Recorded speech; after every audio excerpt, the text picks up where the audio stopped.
Ya, pemirsa, ini baru pertama kali kemudian diungkapkan bahwa kasus Vina ini satu hal, ada substansi hukum yang memang harus diselesaikan.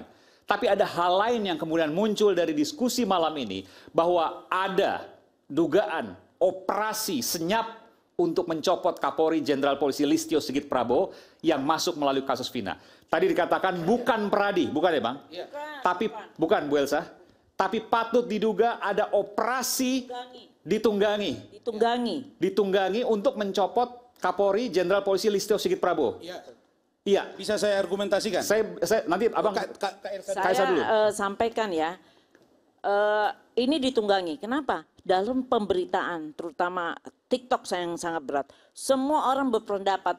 Kemudian ada politisi yang mana membuat masyarakat ujaran kebencian kepada Kapolri. Supaya bahwa Kapolri ini ada dua hal yang mereka ingin, itu Kapolri di bawah TNI, Kapolri atau ganti minimal Kapolrinya. Ya, Polri di bawah TNI atau itu di media sosial. Di media sosial. Dan yang saya ngenes sekali itu pernyataan ujaran kebencian kepada polisi sangat keras. Dan misalnya ada pernyataan atau penyampaian keterangan dari kepolisian, dari Kapolda, itu dibikin potongan-potongan video yang sangat tidak. Siapa itu maksudnya Bu? Objeknya siapa? Bapak Kapolda. Kapolda Jabar ya, saat ini? Iya, banyak sekali. Pak Wiyagus berarti ya? Terus sudah ditangkap. Dideskripsikan? Sekolah dibilangin kepalanya nggak bagus. Saya pedih sekali, kan itu institusi ya. Kalau misalnya kita sudah tidak percaya kepada Polri, bagaimana? Kan sudah ada Propam, ada Kompolnas. Kalau memang mereka melakukan sesuatu ya kita serahkan kepada itu. Kalau misalnya ada senior-senior ingin melakukan perbaikan, ada itu kan bisa secara internal memperbaikinya.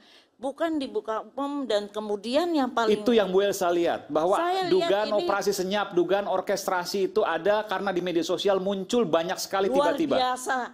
Bukan itu aja, saya aja sama Rasman ini juga benar-benar jadi babak belur. Di media sosial Ibu semua dibully. Padahal kan kita bicara Bu Elsa, Bang Rasman. Iya. Dibully luar biasa. Ada monyet di kebun binatang Surabaya lepas wajah saya. Jadi saya monyet gitu. Tapi nggak apa-apa, itu risiko pekerjaan. Kita lawyer, kita bekerja sesuai dengan surat kuasa. Dan kita harus belajar KUHAP. Memang kita harus kuasai KUHAP. Jadi sekali lagi saya bilang, kalau murni ini hukum, tidak ruwet kasus ini. Hanya dua. Kalau urusan Peggy, tinggal kita tunggu perapit. Kita tidak boleh mengintervensi persidangan, karena itu sangat mau komen. Ya, kita hormati itu. Kita hormati. Nggak mau komen siapa yang benang, siapa kalah. Itu kan gimana pembuktian. Serahkan pada proses persidangannya. Kepada yang terpidana ini, ya upaya dia mau PK, carilah novum. Soal nanti berhasil atau enggak kan bukan urusan. Saya tugasnya adalah menjaga semua saksi-saksi kunci dan diperkuat dengan saksi-saksi lain yang saya siapkan. Oke, silakan. Begini, saya ini sudah berpengalaman di teror. Pernah dikirim kepala kambing busuk, pernah diancam tembak. Tapi Bung Aiman, ini baru saya ungkap. Iya. Ini yang harus saya ungkap malam ini. Sejak saya bicara tentang kasus ini yang katanya saya diduga memihak, Bung Aiman, kalau saya live di sini saja tidak kurang dari 15 kali teror masuk ke sini. Teror? Lihat enggak tadi? Maksudnya apa? Telepon masuk, teror saya. Ini sedang live ini Bang? Bicara kasar, binatang dan lain-lain. Makanya saya pasang ini dan saya tutup. Anda kan lihat tadi. Berulang-ulang. Bahkan itu sering di video call, tapi saya angkat karena kita sejatinya petarung. Tapi tidak masalah bagi kita. Kenapa? Itulah integritas dan cara berpikir yang harus saya tunjukkan. Maksud saya belum tentu benar. Setidaknya saya punya prinsip hidup. Yang kedua, kenapa saya melihat ada operasi senyap? Saya ikuti benar kasus ini dari awal. Pertama, bukankah kita kemarin mendengar bahwa seolah-olah pelaku ini adalah anak jenderal. Ingat dulu Bung Aiman. Ya. Saya yang juga melakukan pembelaan di situ. Bukankah ini dibilang cucu jenderal? Bukankah ini dibilang anak bupati? Selesai itu masuk lagi yang baru. Ini maksudnya apa? Tapi netizen tetap dan orang-orang tetap dukung gitu. Kemudian kalau kita lihat dari pendekatan komunikasi, kelihatannya presiden sudah turun tangan. Kalau presiden sudah perintahkan, kenapa suruh bentuk TPF? Ada apa ini? Kan itu. Lalu kemudian sekarang sudah ada pra-peradilan. Mau ada mengajukan PK. Tunggulah. Tapi serbu terus. Kita dihajar terus. Dan jelas mereka bilang bahwa Polri tidak mampu menjalankan tugasnya. Kan itu yang ada sekarang rame. Nah karena itulah tugas kita menjelaskan rekan-rekan semua bahwa terhadap kasus ini jangan pernah Anda berpikir kalau Anda tidak kenal kita terus Anda maki-maki, kita mundur. Tidak. Tapi Anda zolim kepada orang yang tidak Anda kenal. Dan tadi Anda katakan misalnya Bung Rasman bahwa orkestrasi operasi senyap itu nyata. Ya kelihatannya iya. Terasa juga ke kita-kita ini. Saya disuruh berkali-kali. Saudara jangan ikut-ikutan. Masih mau selamat atau tidak? Kaleng itu. Waduh, video call sama saya. Cuma digelapkan matanya pakai masker. Tuh keluarga saya tahu. Sebentar. Sering. Ini, jadi ada orang video call kepada Anda, teror dong Bukan itu. sekali dua kali lagi. Anda nggak melaporkan itu? Saya tidak takut. Untuk apa sama saya? Nggak jelas. Saya bilang kau di mana? Ngomong apa itu? Kau jelaskan nama kau di mana? Kau datang jumpai saya. Abang bilang Dia seperti suruh mundur. Hei botak, kau jangan bela-bela Polri. Sering. Nggak peduli sama saya. Dikatakan seperti itu. Aduh, itu keluarga saya, anak saya semualah. Saya aja dibilang dibayar berapa kamu, Nenek? Jadi saya heran. Saya kasih Oleh contoh ya. Polri. Itu WhatsApp atau apa? Gini, Kak Elsa. Di- Kak Elsa ini di masih WhatsApp baru. ada. WhatsApp, oke. Pak Elsa baru dalam seminggu ini dia ikut. Enggak, Bisa buka ini tadi, bukan Kak? 3 Aku bela minggu, kakak ini. 2 minggu, 2 minggu. Ah, 2 minggu ini kakak ikut. Aku udah sebulan setengah. Tadi begitu Adinda bilang. Ya, ini kita buka mulai. pertama kali ini, Kita buka eksklusifnya, di saudara. sini. Kita buka Ancaman-ancaman di luar sini. biasa. Live Oke. acara ini 99% menghujat saya dengan Kak Elsa. Bayangin itu. Coba bisa. Aduh. Aduh. Oke. Kita buka aja Ini kalau nggak percaya. eksklusif ini. Ini belum pernah, Abang baru pertama Iya. kali cerita, belum pernah Aduh, cerita ke saya saya. kan nggak mau bilang. Oke. Tuh, masuk lagi telepon itu. Nah, tuh.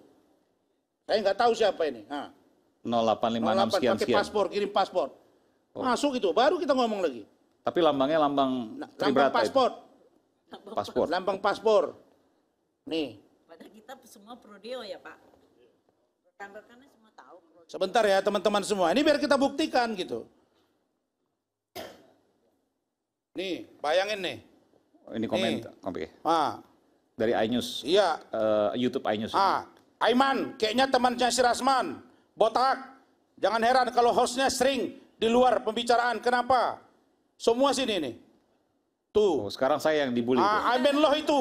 Ah. Boykot Aiman. Satu jam bersama Elsa dan Rasman si botak. Udah botak Kak. Padahal dia berhijab. Ya, si ini botak. semua komentarnya negatif semua dan Ada yang sekarang menyerang bilang- saya. Ada Dan yang sekarang bilang, menyerang saya itu. Iya, udah nyerang. Jadi Iya. padahal Adinda Aiman ini adalah orang yang berbicara dalam konteks kenetralan untuk mengungkap kebenaran. Saya sangat dukung rakyat bersuara ini. Kenapa? Karena dia netral, makanya saya mau buka suara di sini secara terang benderang. Itu jelas data. Anda harus dukung itu. Tepuk tangan dong. Iya. Nah, yang kedua, Saya boleh lihat ya. bayangkan ya, anak saya Adinda Insang, begitu dimulai, langsung anak saya bilang, jangan marah-marah ya, jangan marah-marah ya, jangan dengarkan, jangan lihat chattingan, jangan lihat komen-komen. Kak Elsa baru Iya. 2 minggu. Ini banyak sekali. Boykot Aiman. Boykot Boykot. Aiman. Dan Ya. dibilang kalau saya diundang katanya TV-nya busuk. Lupa dia sudah jutaan yang sudah nonton ini semua. Anda tidak bisa mengukur kemampuan orang dan Anda tidak akan bisa memuliakan atau merendahkan orang. Tuhan yang akan memuliakan dan kita bekerja untuk kebaikan bangsa dan negara. Jadi pesan saya, adik-adik mahasiswa, para netizen dan kita semua. Saya satu saja, Bung Aiman. Janganlah gara-gara kebencian kamu kepada satu kaum membuat kamu berlaku tidak adil kepada dia. Jadi kami ini dengan Kak Elsa dan teman-teman punya perspektif lain, punya pemikiran lain, punya pandangan hukum lain terkait kasus ini. Beri ruang yang sama kepada kami, yang sama dengan pembela dari pihak yang Anda dukung-dukung itu. Karena banyaknya orang belum tentu benar. Sedikit kalau dia nyata, itulah yang benar. Terus apa yang harus disalahkan? Saya. Tidak. Apakah Pak Ruli? Tidak. Apakah Bung Insang? Tidak. Kak Elsa dibenarkan? Tidak. Kita hanya cari kebenaran adanya di pengadilan. Oke, 1000 orang pun yang berbicara tetap nilainya Baik. 1. Kecuali di muka pengadilan. Baik. Cukup. Baik, terima kasih. Sekarang saya berikan kesempatan kepada Pak Baik.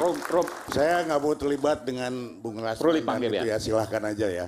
Saya hanya fokus kepada masalah hukumnya saja gitu. Karena tidak ada yang menuding siapapun gitu Ya, ya. gitu. Tapi Jadi- ini ada indikasi dan lain sebagainya, entah dari mana begitu kan? Silahkan saja lah itu. Cuman saya fokus pada masalah hukum. Saya membela klien saya yaitu para terpidana dan keluarganya semuanya.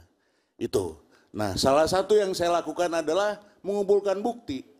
Nah, salah satu pengumpulan bukti ini yaitu buktinya kemarin kami mengadukan Pak Pasren di Mabes Polri. Itu salah satu buktinya. Kalau memang tidak terbukti ya silahkan nanti Bu Elsa Ya. buka laporan baru ke kita atau dan silahkan aja gitu. Tapi Bapak, bukan. ya, tapi maksud saya akan mengumpulkan bukti sebanyak-banyaknya. Untuk mana nanti kita dapatkan untuk menjadi novum. Oke. Nah, Akan ini diajukan PK ya, Iya, Pak untuk Ruli ya? PK. Jadi Oke. saya nggak mau dilibatkan ini dengan masalah politis, masalah saya nggak ngerti lah.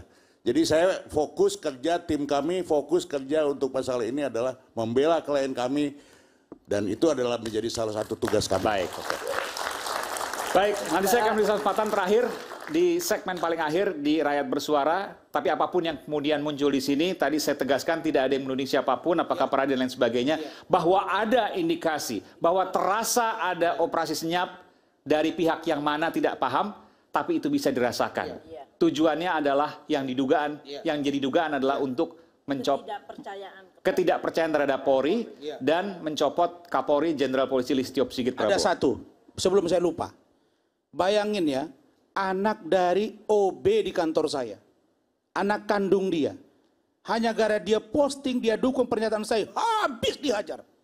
Itu baru tadi ngadu ke saya. Padahal dia bukan siapa-siapa. Bukan siapa-siapa. Bukan selebgram dan lain sebagainya. Come on. Saya nggak tahu, di Kenapa Instagram Anda saya begini juga mungkin gitu? sekarang ramai. Siapa yang menggerakkan Anda semua? Oke, Itu baik. aja.